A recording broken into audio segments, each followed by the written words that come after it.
if we're gonna bring Victor Von Doom to the screen, and he is one of the more complex characters in all of comics, right, Kevin?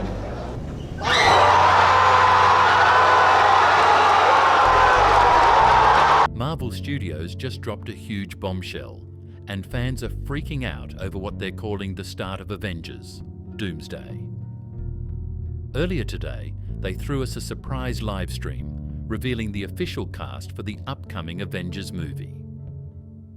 In this video, I'll walk you through the live stream, talk about who made the cast list, how people are reacting, and of course, share my own thoughts on what's coming next. Now, let's rewind a bit. Rumours were spreading that Marvel had a big reveal planned for Wednesday. And sure enough, this morning, a mysterious live stream started on Marvel's channel. At first, all we saw was a dark silhouette placing a chair on the screen. The chair had a name on it, Chris Hemsworth. That moment had fans, including me, instantly wondering what was going on. Was this a Thor 5 announcement? That's not really what I was hoping for. So at first, it was just one random chair on screen. Nothing happening, just silence. People waited and waited. Then, after like 20 minutes, another chair popped up with Vanessa Kirby's name on it.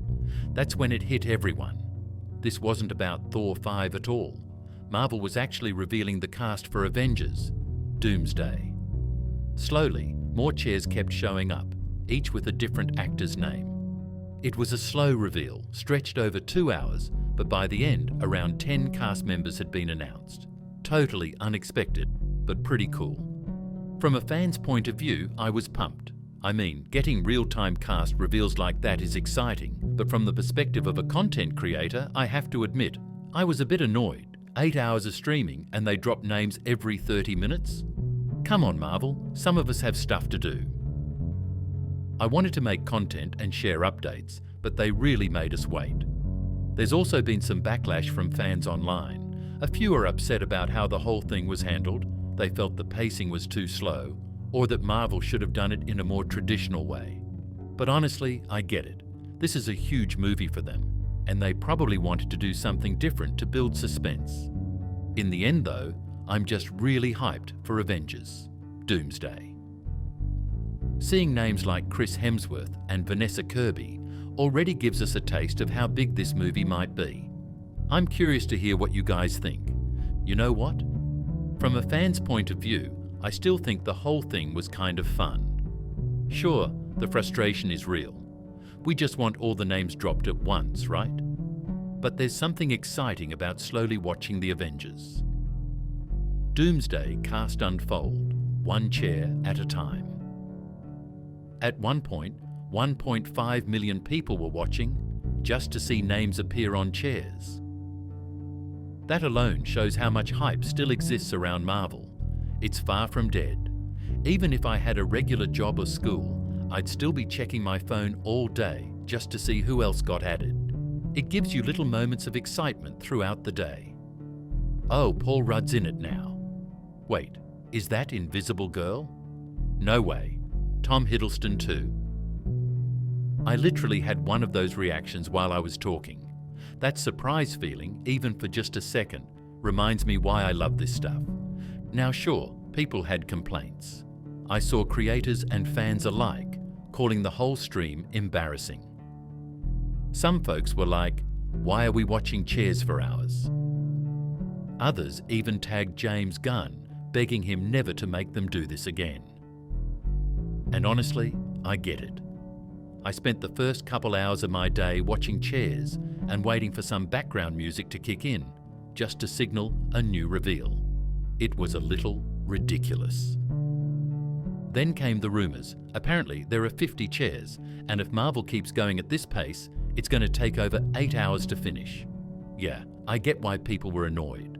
The whole thing turned into a bit of a waiting game, and some fans definitely threw a tantrum or two online. Just give us the full list already, they said. And I can't lie, part of me agreed.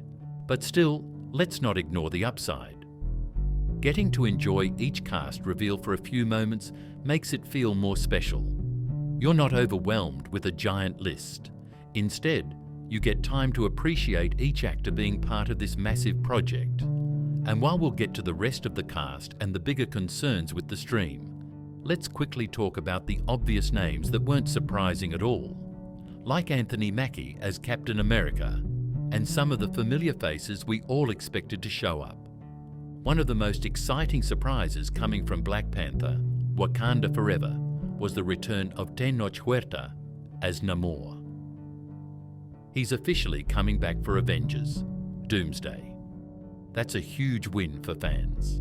Namor isn't just another hero, he controls the oceans, which makes up most of the planet. If Earth is under threat, you better believe he'll be there, ready to fight. His powers, personality, and presence on screen were a big hit, and it'll be amazing to see him in action again on a bigger stage. Now shifting over to Thunderbolts, this movie was supposed to feel like Marvel's version of Suicide Squad, where not everyone makes it out alive, but it seems like almost the entire main cast is surviving and moving on to future films. For example, we know Bucky Barnes, played by Sebastian Stan, is safe, and fans are definitely excited to see more of him, especially alongside Sam Wilson. Then we have Yelena, US Agent, played by Wyatt Russell, Red Guardian, David Harbour, and Ghost, Hannah John Kamen. All confirmed. Ghost in particular was someone people thought might not survive the movie, but nope, she's sticking around. And it doesn't end there. They even revealed that Sentry, played by Lewis Pullman, is also making it past Thunderbolts and will return in Avengers Doomsday. So really, that's about 90% of the main Thunderbolts characters already confirmed for future appearances. That kind of spoils the suspense about who's going to live or die in the film. But maybe that's just the price you pay when everything in the MCU is so connected, and the films are being made back to back. Another batch of early reveals that had fans talking was from the Black Panther corner of the MCU. Letitia Wright is coming back as Shuri, continuing her role as the new Black Panther. That was expected, especially given the multiverse storyline. Some leaks even suggest we might see a variant of T'Challa, or possibly T'Challa's son show up. Winston Duke, another major part of the Black Panther films, is also returning. These characters are going to be vital as we move toward the massive multiverse threat ahead. And then there's the Fantastic Four. Once one member was revealed, it was kind of obvious the rest would follow. You can't just show one and keep the others secret for long. So fans are guessing that it'll probably take a good portion of screen time, maybe even an hour, to slowly unveil all 4 team members. That build-up could either be really exciting or a little frustrating, depending on how they do it. The cast of Avengers. Doomsday is shaping up to be seriously exciting. A few months ago, I was honestly worried this might end up being the weakest Avengers movie just because I couldn't picture who would be on the team. But now, with all these names being confirmed, it's actually turning into a killer lineup. Let's start with one of the surprises. Kelsey Grammer returning as Beast. At first, I wasn't sure how to feel when I saw his name pop up during the live stream. I even made a face like, wait, really? But then I remembered he showed up in the Marvel's post-credit scene, so it actually fits. That probably means we're going to see more X-Men characters too, maybe variants of Cyclops, Wolverine, or even more. And this could finally give us closure for Monica Rambeau, who got stuck on another Earth. Now, let's talk about another huge name. Tom Hiddleston is officially back as Loki. This one hit hard. I didn't know if they'd bring him back after how beautifully they ended his arc in his Disney Plus show, but it totally makes sense, especially with the multiverse falling apart. Loki is kind of the one holding everything together now, so him being involved in this movie feels right. Paul Rudd is also confirmed to return as Ant-Man. That reveal was hilarious. He got introduced through a tiny chair, which was hands down the funniest part of the whole live stream. After nearly 90 minutes of watching chairs, that moment definitely brought some energy back. I do wish they had done something clever with all the chairs though, not just his. Then there's Shang-Chi, played by Simu Liu, who's another amazing addition. He's still fairly new to the MCU, but he's already become a fan favourite. His powers are epic, but what really makes him stand out is his fun personality. I can't wait to see how he interacts with characters like Sam Wilson's Captain America, or maybe even Neymar, who's also been confirmed. Speaking of Neymar, it's pretty wild that someone who was once considered a villain is now fighting alongside the Avengers. That twist makes his inclusion even more exciting. He's going to bring something unique to the team, and I'm really glad he's officially in the mix. Sam Wilson teaming up with Danny Ramirez's Falcon seems like a lock, and if that's the case, you can probably expect Bucky to join them too. That would give us a solid trio, but with so many characters confirmed, we have to remember there's a good chance they won't all interact directly. Just like in Infinity War and Endgame, the team could be split into smaller groups with different missions that all tie into the bigger story. I'm really curious to hear what you all think. Who do you want to see team up? Any pairings you're hoping for? Drop your thoughts below, because with this kind of cast, the possibilities are endless. As I was editing the video covering the confirmed cast for Avengers Doomsday, I realised Marvel fans really love their chair reveals, and this time we got more X-Men than I ever expected. Some of the names genuinely surprised me, especially a couple I thought we'd never see again. Let's start with Ian McKellen. Yes, Magneto himself is officially returning. That one hit me way harder than Patrick Stewart's reveal. Don't get me wrong, I'm thrilled Stewart is back too. But we just saw him in Multiverse of Madness, so it wasn't as shocking. Ian, on the other hand, hasn't been Magneto in a long while, and it feels good to have him back. Speaking of Stewart, there's a lot of mystery around which version of Professor X we're getting this time. Is it the one Scarlet Witch brutally took out in Multiverse of Madness? Or maybe it's the one we saw with Beast in that Monica Rambeau universe? Or are we going full Fox continuity, with a new Earth entirely? The beauty of the multiverse is, we don't know, and that makes it exciting. And let me tell you, they even brought back Mystique, but not Jennifer Lawrence. It's Rebecca Romijn, the original Mystique from the early X-Men films. That's a solid move. Jennifer had made it clear she wasn't a fan of the heavy makeup anymore, and honestly, OG fans will be thrilled to see Rebecca back in that iconic role. Also, Alan Cumming is back too. Not as Floop this time, shout out Spy Kids, but as Nightcrawler. Another Blue favourite returning to the big screen. This cast is just getting better and better. Now here's where it really got me. James Marsden is back as Cyclops.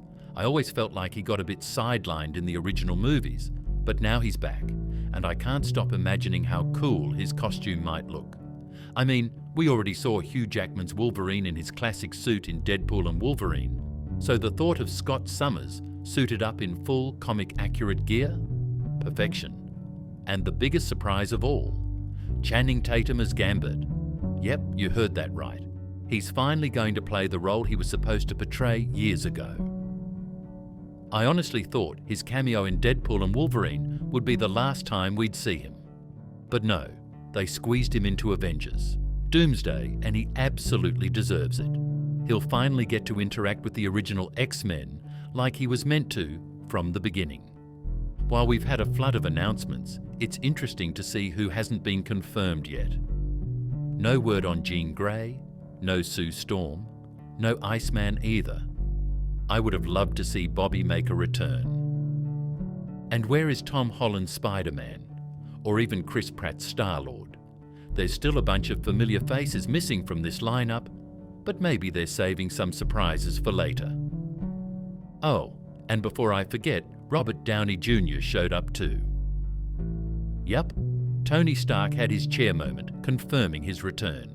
It almost felt surreal, like we're getting the band back together one last time. Now let's circle back to Tom Hiddleston. It's good to see him involved again. My biggest hope? That we finally get him in a scene with Chris Hemsworth.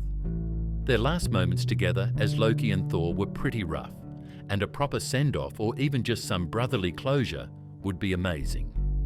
And as I was saying all this, they dropped a familiar tune. That classic X-Men theme started playing in the background. Who could it be? Cyclops again? Maybe someone else? And right then, it hit me. The excitement, the nostalgia, the sheer madness of all these timelines colliding. Could this be part of Doctor Doom's master plan? Maybe he's hunting down variants, eliminating them one by one to seize control over every timeline and universe. Sounds wild, right? But with the multiverse open wide, anything is possible. All I know is, we're in for something huge. And if this is just the beginning, I can't wait to see what else Marvel has in store. This announcement may have had its frustrating moments, but I've got to admit, it definitely did its job. I was hyped for hours, and the whole thing ran nearly 5 hours long. It really gave me a new perspective on what Doomsday could actually turn out to be. Even though not all cast members were officially confirmed, I'm confident names like Mark Ruffalo's Hulk and Brie Larson's Captain Marvel will make it into the movie. I'd bet money on it. It honestly feels like the cast is even bigger than what they've let on so far, and there are probably still some surprises they're holding back. So what do you think? Which announcement made you the happiest? And who do you believe is secretly in the movie but hasn't been revealed yet? Let me know all your thoughts in the comments.